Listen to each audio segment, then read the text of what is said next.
Okay, so good day, everyone. I'm sorry. Again, we are in a recording session because I don't know if we'll be having a time to have a normal discussion since the problem with this is it's raining again. Actually, it's Monday today. The class was canceled, but I don't want our class to be I don't know what will happen on the next few days, and I don't want you to miss out something. And I've already told you that what we will be doing this from then on is a consultation from 5 o'clock to 8 o'clock p.m. So or if you are in the class, if you are in the school, you can visit me sa hostel or sa faculty room. We'll be having a face-to-face consultation. This is both for English, Filipino, and research in hospitality management students. So kahit sino sa inyo, pwede akong puntahan, pwede akong i-chat. I'll be giving an open line every time na may klase tayo from 5 o'clock to 8 o'clock. Siguro hanggang 7 para hindi naman masyadong mahirapan akong umuwi. But because I want to be focused on your research para maging ready kayo sa mga susunod na yugto ng ating research. So, we'll now discuss the next part of our discussion. For the English majors, honestly, this is kind of bonus na. Bonus na to sa inyo. But I'll be asking you to have a midterm and final. I am thinking if we'll be having an examination for English majors and Filipino majors. I was still thinking pa. But kasi during our meeting, it was pointed out that EDUC students shall have an exam. But for HM, since you'll be finishing your discussion, we'll be having we might not I'll be talking to Ma'am Judith if Ma'am Judith will have an examination, we shall have an exam as well. So now, I think we have already discussed this one because I was reviewing the previous video. So I saw this one, but let's still start in this conducting combined research designs. And also, I think I'll be using this as well for my St. Lawrence students for English major as well. So they will have their own video so that they could review for their upcoming activities as well. So let's begin. Conducting combined research design. So we use this picture because it's more in a mixed things. We love mixed nuts. I don't know if you're familiar. One of the favorite things that I love is having mixed products. Right now, isn't it? I don't know if you have observed many beauty regimens are not just one product. Ngayon nauso na we are using one product for whitening in this brand. It will be combined with another brand, and not just for sabon, but also we use it for lotion and so on and so on. Because it was seen that one product is not enough to have the results that you want to convey. So, depende kasi kung anong results ang gusto nating makita. Now, we have here a sample abstract, and we would like to answer this one. I think you've already answered this one. But come to think of it, let's have a refresh. In this one, in the Philippines, the emergence of fast food restaurants has led to a dining out phenomenon, which customers have been constantly offered a variety of food choices. The factors affecting such dining out experience, however, have not been fully understood. Using the survey method, this study investigated the social demographic profile of randomly sampled 400 customers in the city of Maykawayan and how the profile indicators affected their dining out perceptions. For in-depth examination of other factors affecting such perceptions, three focus group discussions were carried out with purposefully sampled customers. Results indicated that age and sex significantly affect dining out perceptions. Focus on the group responses highlighted the role of the restaurant, branding, and variety of food choices are the key determinants for choosing a particular restaurant where they can eat out. The study suggests that growing relevance of fast food restaurants as contributing to the changing taste of Filipino customers. So, the emergence of the dining out experience is very relative to the choices of Filipinos. Honestly, if we will check these things out, kung himayin talaga natin, right now, I'm not saying that fast food are affordable to everyone. Nagulat nga ako na ang Mang Inasal is not 99 pesos because they started with you need just to have 99 pesos and you already have eat all you can na kanin. Rice all you can, soup all you can, and parang for before it's already the life. Wow, sobrang sulit talaga. Then it's not 99 anymore. It became I think 149 and I think now 199. Well, because of inflation and so many other things, 'di ba? Yun naman talaga yung naging ano. But if you are a researcher, you would like to know if there's a uh is there a relevance in the fast food contributing to the changing taste of Filipino customers? Yun nga yung nakita nila, 'di ba, dito sa study nila. And sa atin, we found out din that marami na kasi talaga na the taste of food is quite different from the usual na Filipinos nowadays are not into Filipino foods lang. Then, during the focus group discussion, there's a change na.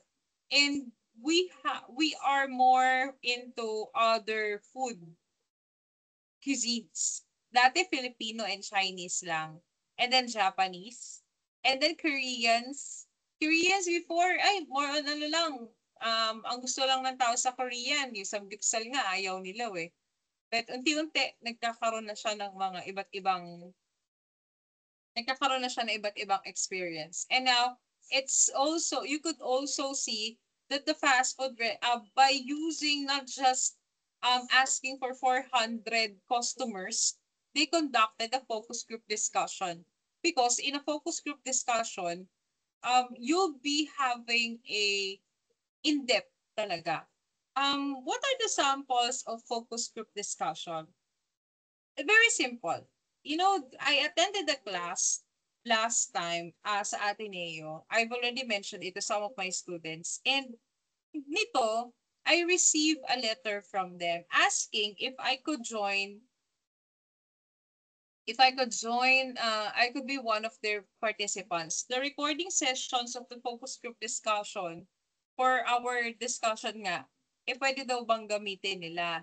So, they'll be using my answers, our answers, and I said, yes, no problem. So, they have produced a focus group discussion. Pero yun mas in-depth because you'll be really explaining your side, you'll be voicing out your opinions, and it feels that there's a discussion nga naman kaya FGD and you have one goal is to l- let each other know what you want to say. And there are two collection methods that was used in this data. One is the use of survey and the other is your responses sa FGD. Now, one of the questions that might be asked is why do you think combining research methods is more effective way of collecting and analyzing the data in the study context? Why? Because it depends because combining data will allow you to understand the problem even more. Kumbaga, the things that wasn't answered by numbers was supported by the words, opinions, and reflections of other customers. And the ones that was not, the problem kasi with qualitative is people to question it because it is only a few, but you encountered 400. So, yun yung naging kagandahan, na solidify yung study. So mixed method, it's a combination of quantitative or numbers and qualitative words experience data in a single study. It uses it uses both to better understand a research problem. Its key features, number one, it is both numerical data and textual and visual data are collected. So elements nito ay quanti ay quali and it requires triangulation. Now, conditions before starting, decide which type of data is prioritized. Quanti bang gusto mo or quali? Then plan how to set the data will be managed during analysis. Then identify if a theory is needed to guide the study. Usually kasi sa atin, we are looking for theories agad na talaga. Kasi yun kasi nagiging ano natin SOP na natin Part ng paghahanap natin, RRL, RRS, and related theories talaga because we believe that the foundation of a research is theories talaga. Unless you'll be looking for another, you'll be making a theory of that. So ensure findings, the purpose niya is provides a broader and deeper understanding of a phenomenon. It ensures findings are more credible and reliable by confirming results from different approaches. Okay. Hi, say hi to them. May napalo siya kaya malambing siya ngayon. Now, what are the different characteristics of a mixed method research? It is multiple perspectives. It looks at the research problem for different angles for clear understanding. Compared to quantitative na numbers lang, madami kang tinanong, pero sa nakukulangan ka kasi parang iisa lang yung sagot is either 5, 4, 3, 2, 1, yes or no, and so on. So they have one answer.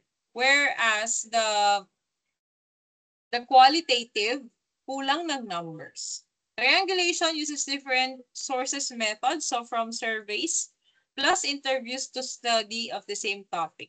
It's a stronger findings because it combines number, quantity, and experiences.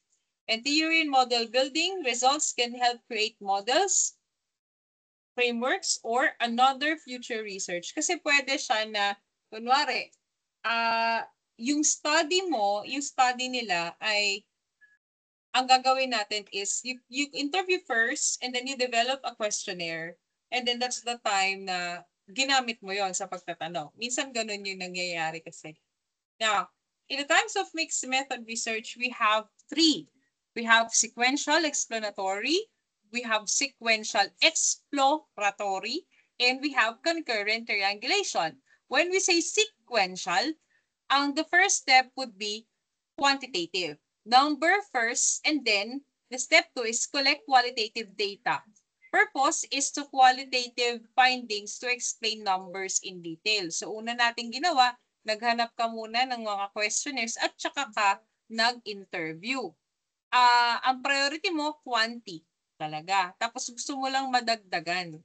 Pag naman sequential design, you collect and analyze qualitative data. So ibig sabihin nun ay nag-interview ka muna, and then tsaka ka palang gumawa at nag-collect ng quantity. So that explore phenomena deeply and develop instruments. Kasi minsan, yun nga yung sabi ko sa inyo, pwede kayong mag-interview ka doon sa isang area and then saka ka magde-develop ng research na yun ang magde-develop ka ng tawag dito, magde-develop ka ng tool at yun ang gagamitin mo para magtanong doon sa madaming tao. Concurrent naman is collective ng quantitative and qualitative data. Both silang importante. Ang purpose nun is to cross-check, validate findings. So, nagsabay mo silang ginagawa. Walang mas importante because you're using each of them para maging may triangulation tayo. Sample test tayo. For quantitative first, then qualitative. So for HM, customer satisfaction in budget hotels. A survey analysis with follow-up interviews. The effect of study habits on academic performance. Statistical findings explained through student narratives. Measuring stress levels of call center agents and exploring their coping strategies. Pag naman sequential exploratory, exploring the dining experiences of some Gipsal customers, develop kayo kasi ng survey tool based on interviews. Teachers' challenges, it's online classes. Then from narratives to a student engagement scale. Understanding local tourist travel motivations, building a questionnaire from in-depth interviews. Concurrent work-life balance, employees, a combined survey and focus group study. Customer loyalty in cafes, integrating statistical data, interview insights. And college students' social media use, simultaneous quantitative and qualitative investigation. So you see the difference kung paano siya kinonduct. Sa quanti, nag-interview ka, ay sa sequential, you look for, nag-start ka muna sa survey, and then tsaka ka nag-follow up interview. Sequential, nag-interview ka muna, yung ginamit mo doon, nagbumuo ka ng tool, tsaka mo siya ginamit sa survey. Concurrent, sabay sila. So characteristic naman tayo ng action research. So I know we have already discussed action research, but allow me to rediscuss this again. So characteristics ng action research, one, it has various settings, schools, communities, organizations. So kahit saan pwede siya. Immediate concern, addresses real and urgent problems. Collaborative, dito pwedeng researcher plus participants could work together. Pag mixed methods naman uses both quanti and qualitative techniques. Reflective, it helps educators, practitioners, students examine and improve their own practices. And practical goal naman is it aims for change, improvement, or innovation, not just for the theory. For example, ng types ng isang action research ay participatory. When we say participatory research, action research, the improvement of lives is a significant concern for this type of action research. The problem that needs to be addressed originates from the community. Most likely, such a problem in a social issue. It is most likely the community residents, youth, women, and other community sectors become co-researchers.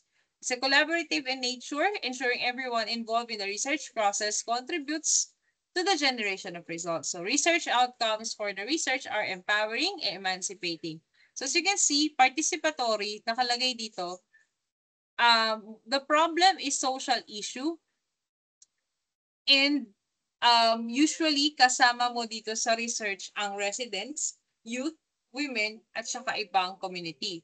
Sample ng participatory action research, kung kayo ay Filipino major, reviving local proverbs, a community-based action research on using salawikain as tools for conflict mediation in barangay assemblies.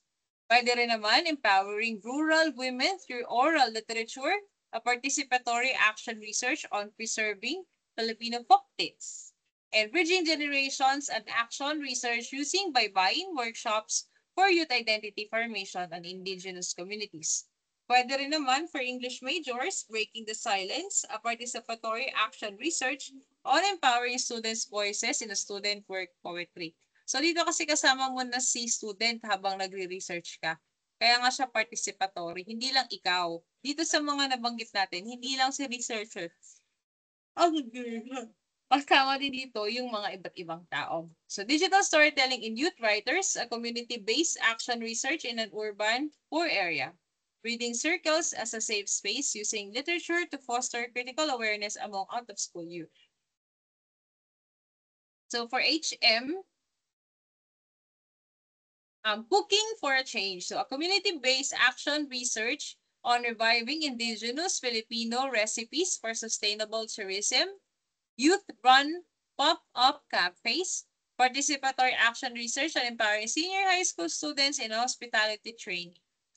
From farm to table, a community action research is sustainable sourcing practices in rural resorts. So yung mga example ng participatory action research.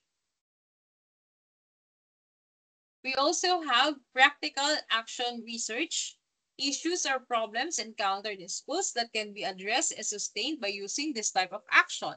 So paano ba siya? Tignan na lang natin sa example. Improving reading comprehension of Filipino epics through readers theater in senior high school. So you can see, dito ay mayroon ka ng sinabi. You already have an exact example of the things that you'll be using or the typical usage typical activities used by teachers. Another one, using contemporary Tagalog music to enhance vocabulary retention among high school learners. Integrating local legends in teaching 21st century and action research in a public high school. So English naman, pwedeng gamifying Shakespeare and action research on increasing student engagement through digital roleplay. This is podcast production to improve oral communication skills of English major students. And the last one is exploring fan fiction writing as a tool to enhance creative writing classes. So this time, it's practical. It is usually used in the class na. Kaya siya practical. For HM students, reducing food waste in hotel kitchens through staff-led action research. So it's very practical at again dito, staff-led action research siya. Enhancing guest satisfaction through multilingual service training. So an action research in a boutique hotel. An action research on improving eco-friendly practices as student-run food services. Ayan, so example siya. Now, I want you to answer the following questions, but if you already answered, no need. So, ipopause ko na lang siya in 5 counts so that you can pause it as well. So, 1, 2, 3, 4, 5. Next slide. Pakipause na lang po para you check yourself. Then, 1, 2, 3, 4, 5. 1, 2, 3, 4, 5. 1, 2, 3, 4, 5. Last number. 1, 2, 3, 4, 5. Okay, so please check your answers.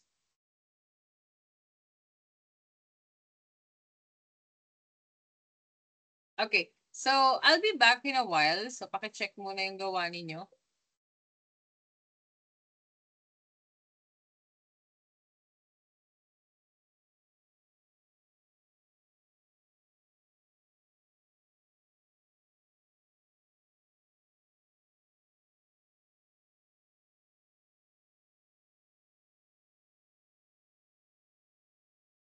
Okay, so let's have selecting a sampling procedure.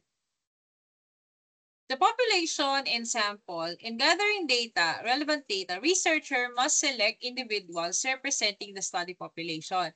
And this process is called sampling and population.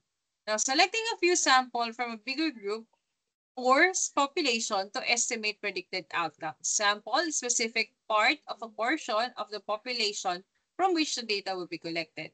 Whereas the population includes all members of the group to which research results or conclusions can be applied. So just imagine this. We'll be using the Solvins formula. Let's have this example. Client satisfaction with services at barangay health centers. Ang purpose ng study mo is to measure the satisfaction with waiting time, staff behavior, and availability of medicines. Kaya lang imagine, for the past year, 2,450 ang nag-visit sa barangay. Ngayon, the sampling method is systematic for client registry ay napakadami. So, we don't need that many. So, what we'll be using is the Sloven's formula. Ang Sloven's formula is n is equals to n divided by 1 plus n squared, n-e squared. So, e is usually constant. Constant po ang e. So, we'll be using 0.05 squared. So, that is 0.0025. So, ngayon, n times e squared is 2,450, which is nagamit natin kasi yung n ay yun yung total number. So, ayan. So, magiging 2,450 yung total number ng clients. I-multiply natin siya. Sige, di ba? N e squared. So, 2,450 times 0.0025 is equals to 6.125. Ang denominator natin is 1 plus 61.25 is equals to 7.125. So N is equals to the total number of the population, which is 2,450, divided by 7.125, which is the answer nung kanina nating sinolve. The answer will be 343.86. Round off natin, kaya 344 clients ang gagamitin natin. Ganyan compute ang Sloven's formula. Same with the parents in elementary school. Ang title ng research is Parental Involvement and Students' Reading Performance in Elementary. Ngayon, ang problema kasi natin, ang grade 1 to 6 parents ay 1,800. So, gamit ang Sloven's formula, lumabas na ang kailangan lang nating interviewin is 327 parents. So, when we have probability sampling, always remember that everyone in the population has an equal chance of being chosen. Kaya nga probability sampling. Meron tayong tinatawag na may tatlong halimbawa tayo ng probability solving, which is simple random sampling, systematic sampling, at cluster sampling. When we use simple random sampling, we select people completely at random. Examples, put all names in a box, draw lots, or use a random number generator. So, pwede, kunwari, ang gagawin natin, lahat ng pangalan nila, ginupit natin, tapos nagbunutan tayo. Simple random sampling. Pwede rin naman, kunwari, nagbato-bato pick tayo, tapos, every 5, mali pala, every 5, kunwari, okay, sa bawat 5 tao sa ano na to, sila yung kukunin natin. Pwedeng ganon. Pwede rin tayo nag-randomizer, pwede ganon. So, systematic sampling naman is select every N person on a list. Kunwari, hawak natin yung master list nun. So, for every 7 person, bibilang ka 1, 2, 3, 4, 5, 6, 7, 1, 2, 8, 9, 10, 11, 12, 13, 14. So, ganun. Ganun ang gagawin natin. Systematic siya. When we say cluster sampling naman, we divide the population into groups or clusters, then randomly select clusters. Inside each chosen cluster, select people randomly. Example, to study Malolos residents, divide the city into villages. Randomly pick some villages, then select residents with those villages. Yun yung cluster sampling.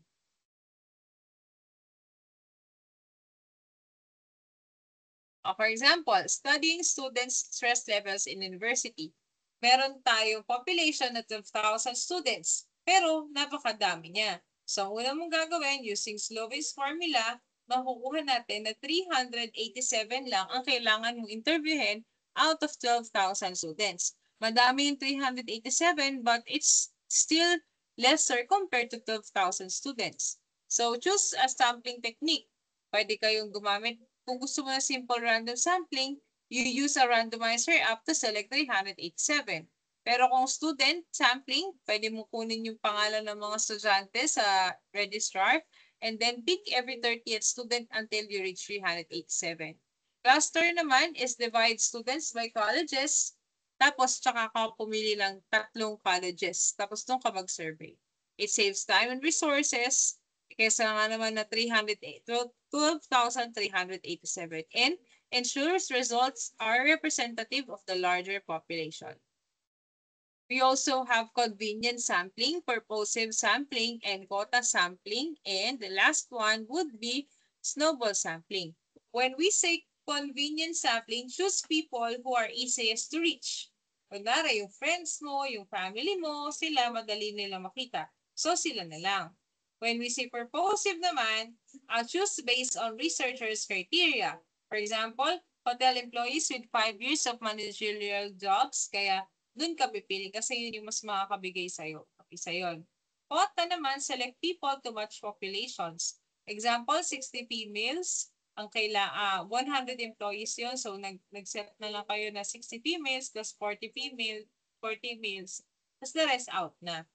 We also have snowball, ask participants to refer others. For example, in-interview ko kayo, tapos sabi ko, kanino po ako pwede magtanong sunod, tapos bibigay mo sa iba hanggang sa dumami na. Yun yung snowball technique.